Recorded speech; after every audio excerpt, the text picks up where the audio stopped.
मानस श्रृंखला में आज का विषय रात्रि।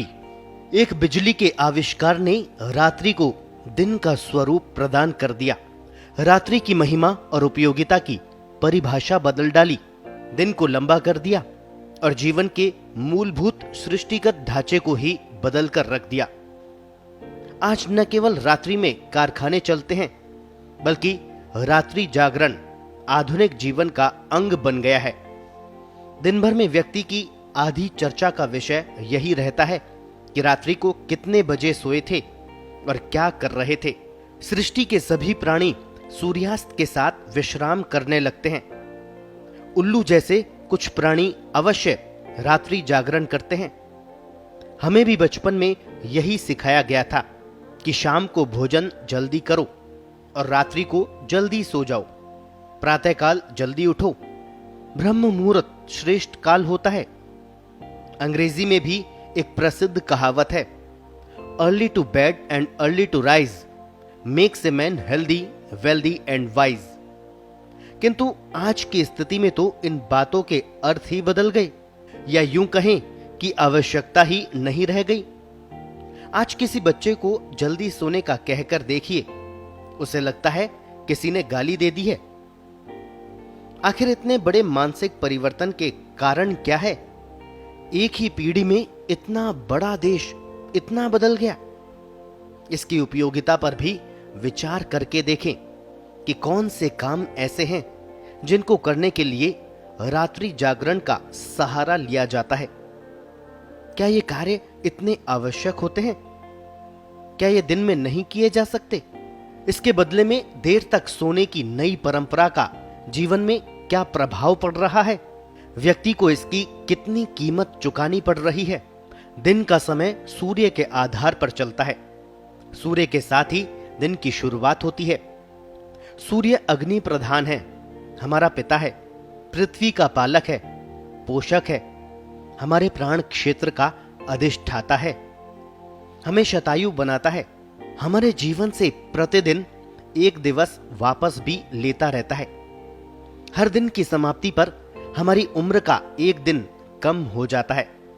शाम तक व्यक्ति थक जाता है। इस थकान के उतरने पर ही हमारा अगला दिन ठीक निकल पाता है। रात्रि सोम प्रधान होती है। अंतरिक्ष से रात्रि में अग्नि के स्थान पर सोम बरसता है। यह सोम हमारी ऊर्जाओं की पूर्ति करता है, हमें नई शक्ति देता है। खुले आसमान के नीचे सोने वालों की थकान बहुत जल्दी उतर जाती है। बंद कमरे में 8 घंटे सोकर भी व्यक्ति थका हुआ सा उठता है। उसके सोम की पूर्ति नहीं हो पाती। सृष्टि से वह कटा हुआ जीता है।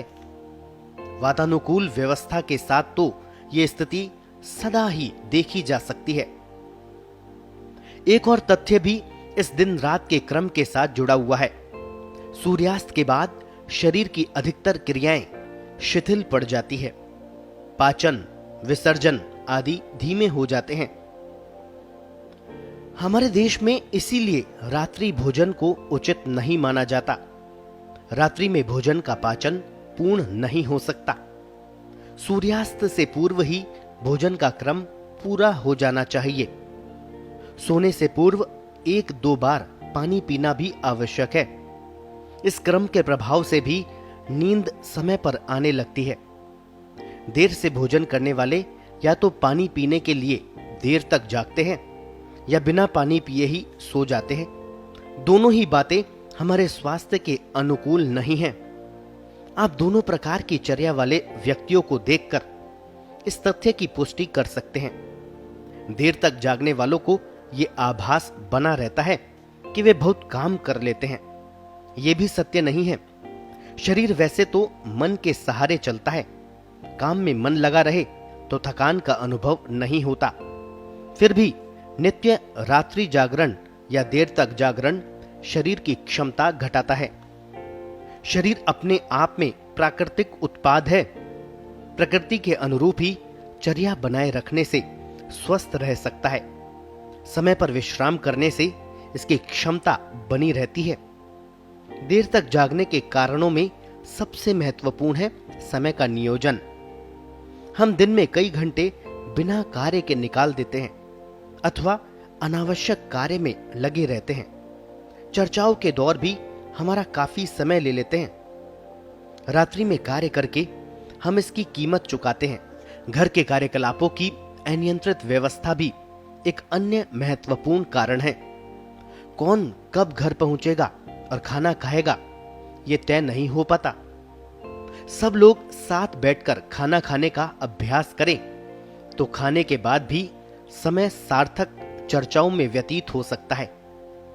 कुछ लोग स्वभाव से ही देर तक जागना चाहते हैं, बातें करते रहेंगे, टेलीविजन देखते रहेंगे या कुछ भी अनावश्यक करते रहेंगे। रात्रि में अध्ययन करना छात्रों के लिए भी आम बात हो गई है। दिन भर ये छात्र इधर उधर भागते नजर आते हैं। शाम तक थकने पर रात्रि में पढ़े हुए को कितना याद रख पाते हैं, कहा नहीं जा सकता। कॉलेजों में पढ़ाई न होने से एक अन्य बात इससे जुड़ जाती है।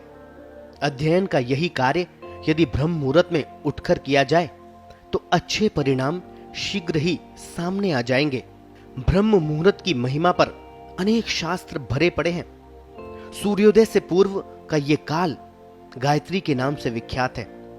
सूर्य की रश्मियों के रंग इस काल में 5 बार बदलते हैं, अतः इनको पंचमुखी गायत्री कहा जाता है।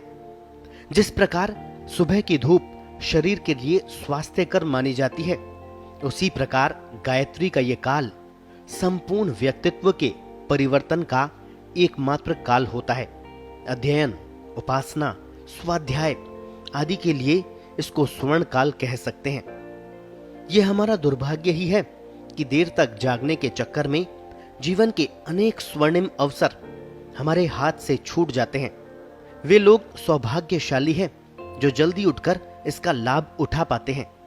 उनके चेहरे को देखकर आप कह सकते हैं कि वे जल्दी उठते होंगे। शाम तक थकान की जगह उनके चेहरे पर प्रसन्नता का भाव ही दिखाई देता है।